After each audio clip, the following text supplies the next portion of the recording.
I'm Duncan Barretine, and I'm known for being on Dragon's Den. And I met Harry when myself and my other dragons were invited to the Children's Champion Awards. I got to know Harry, and we became very good friends. What impressed me most about Harry's business ideas was the fact that Harry got the business ideas, he just went out and he just went for it. If he decided he was selling bracelets, then that's what he was doing, and wherever he was, people would have to buy his bracelets. And he was very serious about his fundraising. Harry's latest venture was help Harry help others, and I got involved in that, and I was talking to his mother about it. The more he got, the more he just wanted to concentrate and run the business, and he was absolutely fantastic at that. I think the lasting legacy from Harry is, for us, all of us, to be less selfish and think of other people more, which is what Harry did, and not to dwell on our problems, but to dwell on what we can do to help others and have a better life and a better future.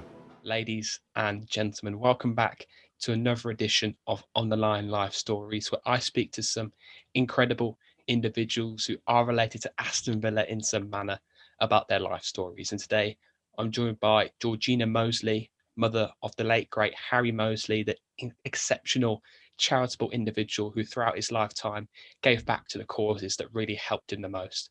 And now Georgina's gone on to create her own charity, Help Harry, Help Others. And I'm delighted to speak to her today. So how are you, Georgina? Are you okay?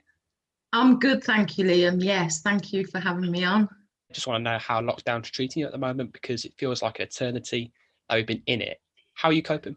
Yeah, how long have you got? I think like the rest of the world at the moment, it's been probably one of the hardest 12 months ever, as you can imagine, personally and as a charity. I think from a personal aspect, I think since Harry first created all his charitable work in 2009, I'm normally here, there and everywhere, trying to just keep the momentum going, giving the help, keep the pennies coming in, and life stopped. So personally, as a mom, I found that hard because it's given me, although I've been working flat out throughout, it's getting used to doing things and adapting in a different way. So whereas I'm normally at meetings, events, community stuff, evening stuff, weekend stuff, I'm now stuck behind a laptop 12 hours a day, which is just not me. And yeah, I find it really hard because I deal with things by just keeping busy is good for me. So, and even though it's been 10 years on in October since Harry passed away, it's, losing a child is something I don't think you ever get over. And so busy is good for me. So it's been interesting to see how we've all had to adapt. Our services have had to adapt, how home life's had to adapt. So it's been hard, and I'm really passionate about, obviously, mental health. It's something that's affected our family quite a lot, which I'll probably come on to later. But so just seeing how the impact that it's having on people, not just from the illness point of view of COVID, but also the mental health aspect is.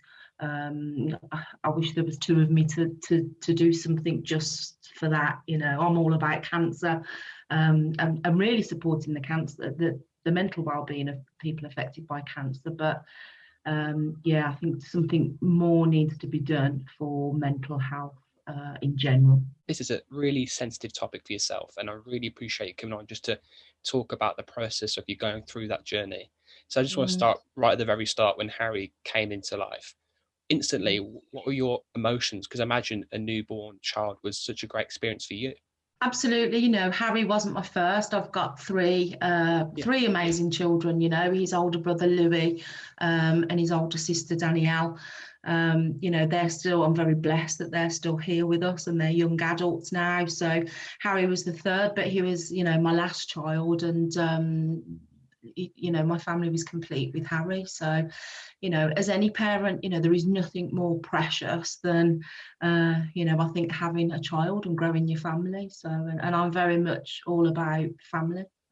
As every parent is, everything you do is about your little family and making your life, their lives better, and just enjoying each other and that family time. So it's very, very precious. And the one thing I'm thankful for is that we've got many, many happy memories that Harry left us with. So we have to rely on places like this, Zoom and platforms like this, to really communicate with them. So have you regularly being in connect with your family members? Because for me, during this lockdown period, that's how I've really gone through it. Just speaking to them and just talking Yeah. about my worries and all the things I'm thinking currently. Just talking to them really helps my mental health.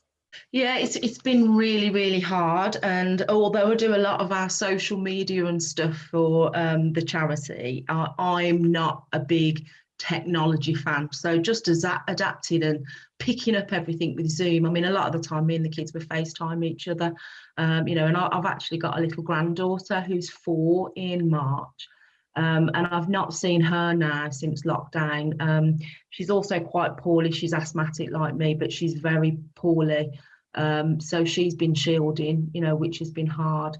So not to see them, you know, and it's strange because 12 months ago, my son and his little family lived at home with me, and they moved out just before lockdown. So it's been 12 months of absolute change, and then to go into lockdown, and normally a house that's so noisy, you know, it's just very silent, shall we say. So yeah, so I'm really, really, like everybody is, you know, missing my loved ones and stuff, but obviously wouldn't want to impose any risk, you know, especially to my granddaughter who's got health issues herself, you know. And I've just had COVID. I feel very blessed and very fortunate that I'm here, and although I'm asthmatic myself, I wasn't massively affected. You know, yes, I was very wheezy and felt quite tired, but when you just look at the stats that are, you know, are being shown on the news and people losing loved ones every day, I just, you know, can't imagine, you know, how terrible it must be for them, you know, to lose a loved one to COVID. So Yeah. I'm feeling very thankful at the moment, you know. And I personally don't really understand the complications regarding what Harry really went through. So regarding how that really originated, when was that? When did you first hear the news? And what were your predominant emotions surrounding that time? Well, Harry was, you know, Harry, like every child, he was very close with his brother. So at the time, Harry was 6 and his older brother was 9.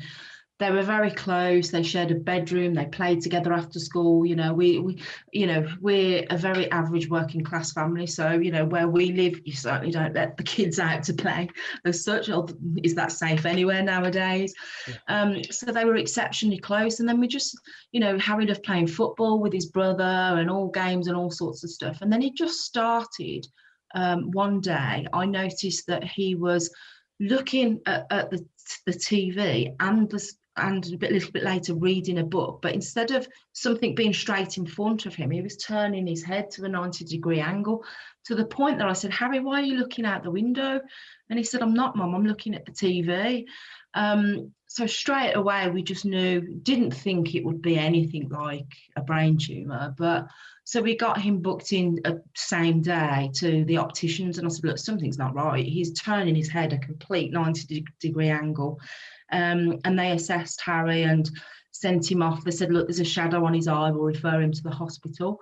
They did that, and then for months and months we kept going back to the eye clinic at Heartlands Hospital every 4 or 6 weeks, and then put patches on Harry's eye. But every time we went back, Harry's eyesight was deteriorating.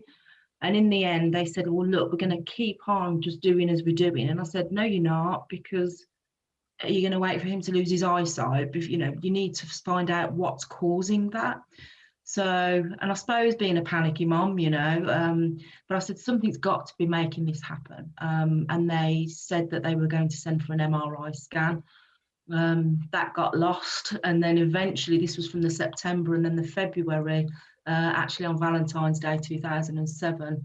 Well, we were called to the hospital on the 13th, and they told us the news that Harry had got a mass. Well, I hadn't got a clue what a mass meant, you know, if you've never been through something like that before.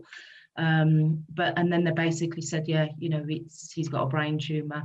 And we were sent home because there was nobody there to discuss anything with us. And we had to then just have lots and lots of weeks of waiting and test results and more scans and biopsies, and before they eventually told us the plan, if you like, you know, the treatment plan. So, and I think it was the quietest car journey ever, as you can imagine. You know, we've got Harry with us. We didn't know what that meant. And straight away, even though Harry was the same person as he was 12 hours before, every time he coughed, you think, oh my gosh, is something happening? Because we didn't know what, yes, he's got a brain tumour. We know it's cancer, but that's all we know.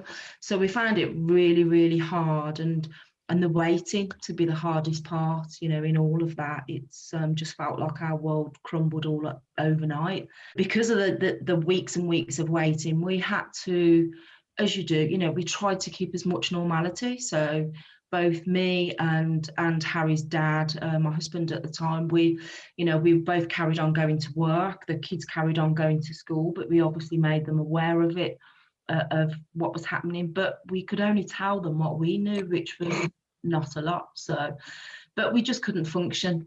As parents, we just couldn't concentrate or focus, on work. But it was trying to give the kids as much normality, because we just didn't know what it meant. We didn't know what the next few months, years were going to look like, what it meant for Harry. So that was our way of trying to just get through until we knew, what lay ahead, I suppose, so. Yeah. Instantly, when I've spoke to people who are facing boundaries in their lives, some tend to panic, some tend to compose themselves, but instantly when you heard the news, I know you said it was a quiet car journey home, but as this process got worse and worse and worse, how hard was it for you to compose yourself and really try and resume and put normality into Harry's life as much as you could? I think, yeah, and I think normality, trying to keep as much normality in family time, because this doesn't just impact on Harry, and the one of the main reasons that I've carried on with Harry's work today was actually seeing what his brother and sister went through. Me and my husband, we separated 12 months after Harry passed away, but all through that time, he was working and he became mum and dad because I was constantly at hospital with Harry. So the kids, Harry's brother and sister, they didn't only lose Harry from home, they lost their mum too. So, and the kids were having to be passed from aunties and grandparents and all sorts, because of my husband worked nights, so somebody needed to be with them overnight while I was at hospital with Harry. In the daytime, he would then pick them up from school, whereas before they were at childminders before and after school, because I worked full time. So it had just a huge impact on us, all around, the routine, the lifestyle, the finances, the whole lot. So where we could cling on to normality, we did that as best as as we could. And I carried on working for a while until Harry was in the thick of his treatment, and then the chemotherapy started really knocking Harry about, and I had to give up work to become Harry's full-time carer. He's and I always think back now and think, actually, yes, we lost Harry in the end, but I wouldn't have imagined that in 2011. The time that I thought we would have lost him was when he was in the thick of his chemo, and he became very, very weak. He lost an awful lot of weight. His limbs were weak. He ended up in a wheelchair, and it was all because of the side effects of the chemotherapy that he was on. So yeah, it was hard, it was hard on everybody all round. And I think there's so much focus obviously on the patient, but actually it affects everybody, in that family unit, everybody who knows that person who has got cancer, it affects them too. And I think that's forgotten. Like you said at the start of the podcast, the whole element of having a family relationship and having a strong relationship with your family members is what helps you to function properly. And if that's not in place, then mentally, I know I can relate with myself as well. If I don't have a functioning family relationship, then I will be mentally weak. So how is it for you to really cope during those times when you weren't really seeing your husband at the time and your kids as much as you wanted to? Yeah, that was really, really difficult. But I think, and I use this analogy quite a bit now, that anybody who has never been affected or seen somebody close to them go through something like cancer, look what's happened with the pandemic. Everybody's life has changed overnight. It's affected routine, it's affected lifestyle. In a lot of cases, for small businesses and self-employed people, it's affected finances and income. It's affected health, where people have been affected by COVID or lost. It is the same as cancer. The good thing at the moment, what we're seeing with how quickly things have come on and developed with COVID and the vaccine, there's going to be closure to this. For some people with cancer, there is no closure. you know, it can go on for years because they've got the cancer for years.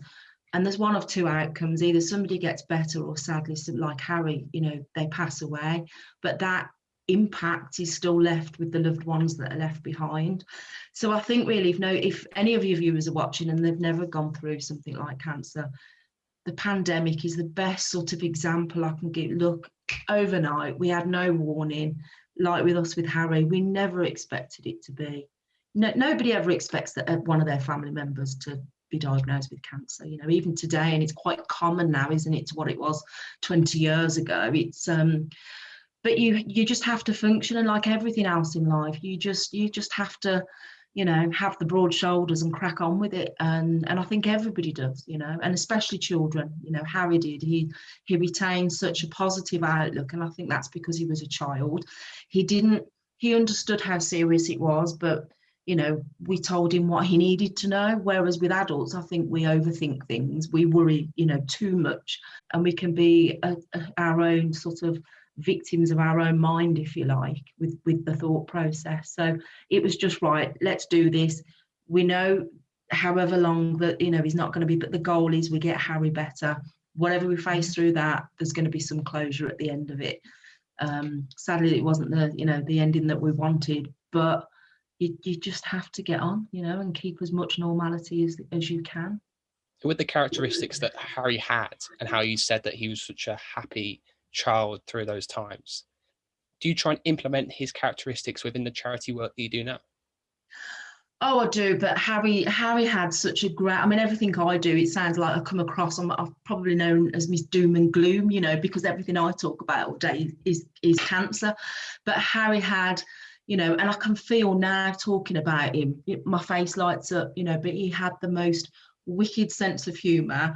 I was always the butt of his jokes, and then they were normally about my butt because it's not the smallest, you know. He was just great. He was my best friend, and I said about, you know, me and my husband separating, but some people say that's a start, that's what happens, you know, people either pull together after they've lost a child, or it wasn't. Our marriage wasn't right for us, and we stayed together because of the children, you know, because family was so important to us. But you know, he was my best friend, and a lot of people say that about the kids, but we spent just so much time together. You know, his health issues, and then his campaigning when he set up Al Parry in 2009, we were just, we were inseparable. You know, even when I used to go and have my nails done, Harry would come with me and get his little pinkies out and just, you know, and he'd just have everybody in uproar. And he had an infectious way of, we'd walk in sometimes to, you know, we live in a little council house in Sheldon, and I'm still here now, the last house where Harry lived. And we'd go to some hotels in London, and Harry had got to do, you know, I remember once going to a speech, he got to speak to the England Footballers Foundation. And there would be businessmen sort of look at Harry rocking up in his PT trainers and his hoodie, you know, at the age of 10, 11. And he just had this way of bringing people down to his level. You know, he'd confidently walk up and just pull out, you know, something, how, do you want to see a magic trick? And by the end of it, people rolling about and laughing. And that was, you know, he had the most positive outlook and was just a cheeky chappy, you know, and obviously he's left a massive hole, you know, even 10 years on. And I think the hardest part is the not knowing. You know, I don't know now, what would he look like now you know, he'd be 21 this month on the 22nd of February. So it's a huge month, and it's one that's been sort of on my mind for the last 12 months, thinking, oh, you know, he's not going to be here for his 21st, you know, and I think every parent has that right to, and every child has that right to see their 21st birthday, don't they? So it's a difficult month for us, but yeah, and definitely the not knowing is the hardest, but I know we'll be causing trouble, you know, up there, and you know, yeah, it's there's a lot of whys still left, you know, and what would be, but sadly we can't, you know, if there was anything at all we could do to change it, then we would. Through the process of him going through rehab, do you believe that from his characteristics and the way he approached things, do you believe that you learned stuff from him and became a better individual from that? Even though he was my boy and he was only 11 when he died, Harry taught me so much in life, you know. And when he passed away, at first, I'd got no intention of carrying on with his charity because it was his, you know, he created it. He called all the shots. He was, you know, had the ideas, and I just as a parent was supporting him and, you know, with all what he wanted to achieve. But then when I decided to, when I was pondering and saw the response of, you know, when Harry died and the support that was needed, I was left with a lot of anger, frustration. I understood, you know, and accepted that Harry had lost his battle with cancer.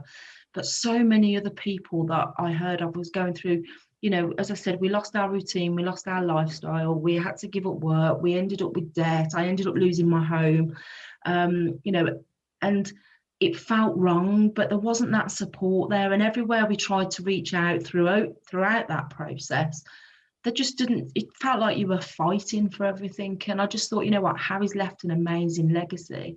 But then I'd have a panic attack. As Harry used to remind me, I'm not the sharpest tool in the box. So I'm not what would be your stereotypical CEO of any other charity. But with hard work, Harry taught me that regardless of your age, your wealth, your lifestyle, and your well-being, you can achieve anything in life if you're passionate enough. Wow. And that he has instilled in me. So, you know, anything to do with Harry's charity, I'm a million miles an hour. But I probably haven't got that confidence in myself and self-belief, if you like, in myself. And Harry used to always say, believe in yourself and make it happen. And he taught me that. And I thought, you know, even now, 10 years on, I'm doing the best that I can as a charity. I'm sure there's lots of ways that it could be improved upon. You know, I go hands up. But all we can do in our lives is our best, and that's all I've ever tried to do.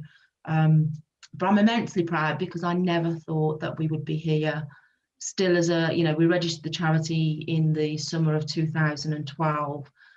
You know, and we're still here. It's hard at the moment because of the pandemic and all what's happened, but we are still here. We support over 800 families. You know, to date, we've given out close to £2.5 million, and we're still very, very small, and a lot of things are done in-house. So I think there's a really good, valuable message in Harry's story in general. You know, council estate boy from Birmingham, and look what he achieved. And even now, from up above, he's still helping people within our community to get the help and support that we felt, you know, wasn't there. So. And he got a lot of publicity during his life, and the message that he spread even further due to the fact that, like you said, he went to speeches to talk about his story. So how did that publicity begin, and what were your thoughts about that at first regarding spreading Harry's message? I think again, it just led, you know, used to go into a lot of schools, and I'd always have kiddies come up to me or message, you know, through Facebook and whatever, and say, we can't be like Harry. And my immediate response is, of course you can. You know, Harry didn't set out to win Britain's kindest kid or be nominated to run with the Olympic torch or speak at the House of Commons or, you know, any awards that he won. That wasn't what he set out to do. He started off, and I have a Villa one on today. I don't know if you can see it on my screen, but he started off making one bracelet at home because he didn't want to shake a bucket. He wanted to give people a thank you present for their donation to help get his friend better. That's how it all started. And from that, you know, from tiny acorns, big things grow. And he just didn't give up. It was hard work that led to, you know, different opportunities opening for him. And the more little things he was getting into, and the more he was doing with schools and giving assemblies in schools, then somebody jokingly one day said, oh, you should come to a networking meeting, you know, which I used to attend when I worked. And he said, I'll do that. You know, so there was Harry at the age of 10, stood with a load of business people at 6 a.m. of a morning at a BNI networking event, you know. And through that, he built up just massive contacts. And it was when he got to support Cancer Research UK, they actually came to our home, visited us from London, and they saw Harry did a big presentation to him. You know, he he looked up and wanted to be this business person himself. And he had just had a great way of delivering talks. Nothing fazed him. He said, "Mom, if I get embarrassed, I just imagine everybody sitting on the toilet." So doors open for him and opportunities, but it was never normally because of awards. It's a lot of the speeches he did, he was there, as he would call it, to work. I'm here to spread the Harry love. All he wanted was for people to be aware of his bracelets, of his campaign, and to raise money. And in the last 2 years of his life, from when he started Help Harry, Help Others, he raised over £750,000 for other charities. That rose to £1.2 million when he died, because, as you can imagine, the tributes and things that were coming in, and it was just crazy, but he met some really lovely people, and some of them are still, very much a part of us today, 10 years on. And I think that just shows the true belief that they had in Harry and his work, and the type of little boy that he was. And of course, Harry was an Aston Villa fan, and one member of the coaching team at Aston Villa is John Terry. Now, yeah. You said before we had this Zoom meeting that John Terry was a part of your charity, and you had a story with him. Do you mind sharing that? No. I mean, I haven't spoken with John now for a few years. A lot of the relationships we had were when Harry was alive. But certainly, I think it was the first anniversary of Harry's passing. John, and I think this shows the true and sincere person that John is. He travelled all the way from his home. I mean, obviously he was playing for Chelsea at the time, and he drove all the way up to Birmingham, no PR, nothing at all, about the fact he was coming. And behind closed doors, he came to see, me and my husband and Harry's brother and sister. We used to be based in a shop at the Yew Tree in Yardley before I opened the Drop-in Cancer Support Centre. And he came there, with his manager, just to come and see us as a family, to see how we were doing, But the first ever, when Harry first met any celebrity, I think when the celebrities heard Harry speak, he had just this incredible way of inspiring them through what he was doing and talking about his illness, but the fact that this wasn't about helping Harry. This was, and that's why he called it Help Harry, Help Others. He wanted people to help him, to help other people that are going through the same. And John stayed in touch. Harry, we had to travel down to Surrey, do a speech, and we met Frank Lampard and John Terry. Wow. And from Harry's speech that day, John stayed in touch, and he used to call Harry, used to text Harry. And I used to text after Harry died, for a long time. I used to text John Terry, and, when he got a game coming up and stuff like that. And he's just a very sincere guy, and we feel very blessed, that we had his support. But obviously, there's always a current story. There's always somebody else that's inspiration or whatever, and they are obviously exceptionally busy. So sadly, we don't have that relationship anymore. Or I can't claim that he's involved with Help Harry to this day. But he was an ambassador for a good few years from when he met Harry. And I think on YouTube somewhere there's a video of John. It was John that actually nominated Harry to run with the Olympic torch. Wow. And if Harry had have lived, he would have been the youngest person to that year. When we had the Olympics in 2012, he would have been the youngest person to run with the torch. And sadly, that didn't happen. But the Olympic Committee allowed for me to run for Harry. I'm not thanking John or Harry for that, because me and running don't get on. So, but it was a very proud moment, but again, a very sad moment, because Harry should have been here to experience it, because it was his work and his, inspirational work and activities that made that happen. So, for anyone going through a similar process to the one that Harry went through and you as a family went through, what advice would you give to them in order to help them get through that process? Don't be afraid to reach out for help. And if you're not sure where to, by all means, phone Help Harry, Help Others. The Drop-in Cancer Support Centre, what we runs. I'm not no cancer specialist, I'm just a mum that's been there. But and we're not health professionals, but we are there to support all the other stuff and I think that's what people don't understand, is the fact that cancer doesn't just impact on your health, it affects every aspect of your life. So if people have got any problems, they need to speak to somebody, they need counselling, they need bra fitting, wig fitting, financial support, benefits, advice, housing, but we can help with all that stuff. But it's important, try and keep as much normality as you can. Make sure, talking is very, very good. Some people don't like to do it. My son doesn't like to do it, but it can be one of the best therapies. So always reach out and not be afraid to seek help. And regarding your charity, of course, Harry sadly passed away in 2011. From 2011 to modern day, how proud are you of the growth of the charity? I'm immensely proud of it. It's very hard. People think that we are this huge charity in Birmingham, and we're so not. I mean, there's 3 full-time people day to day. There's myself. I've got an office manager, and we've got a lady that heads up our counselling team, because we support adults and children that are affected by cancer. So we are immensely proud. We've supported over 800 families that need our house, and we've tried to create it in a way so that people don't have to get referred.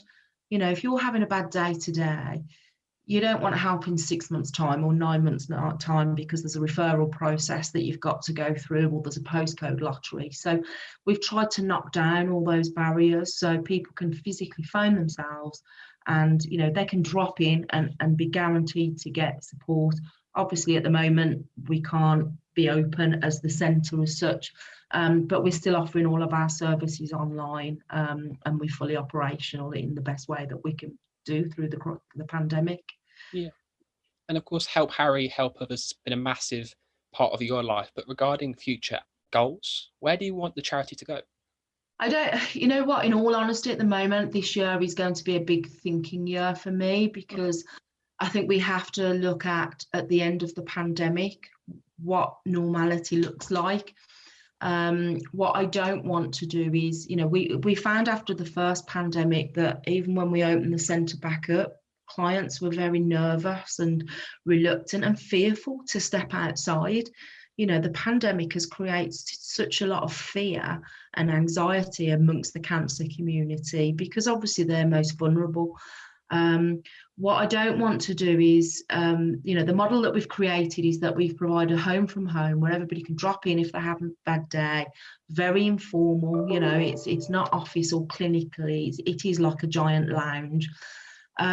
If we have to do everything online, then that's not for me. So, I can't say at this moment, because I don't know what tomorrow's going to look like, Obviously we've got to probably look at remodeling it to suit, but I definitely don't want to just be an online service, because that's not what I believe in and is the best way of helping. So at the moment, I think like everybody, it's like, who knows? But if somebody had said to me when I started the charity that we'd have a drop-in cancer support centre 3 years down the line, all my vision comes from listening to those that cancer is affecting. They are my vision now. They create the vision. It's hearing their needs, hearing what they need day to day, and then me going and doing something about it. So I guess the voice is down to the cancer community as to what lies for Help Harry, Help Others. Georgina, it's been a pleasure to speak to you today. Your story and Harry's story is just so inspirational. Oh, thank you. And if I could just give a huge shout out to the one and only legend, Ian Taylor. So since Ian met Harry back in 2011, Ian is still very much a massive ambassador, while he's a patron for us now. And every Friday, without fail, he gives a big shout out to everybody on Twitter. So he has my utmost respect, and he's just still, behind us 1,000,000%. So I couldn't thank him anymore. But it's been lovely to meet you, and thank you for listening. I keep being too caught up by all my demons, lost without the light.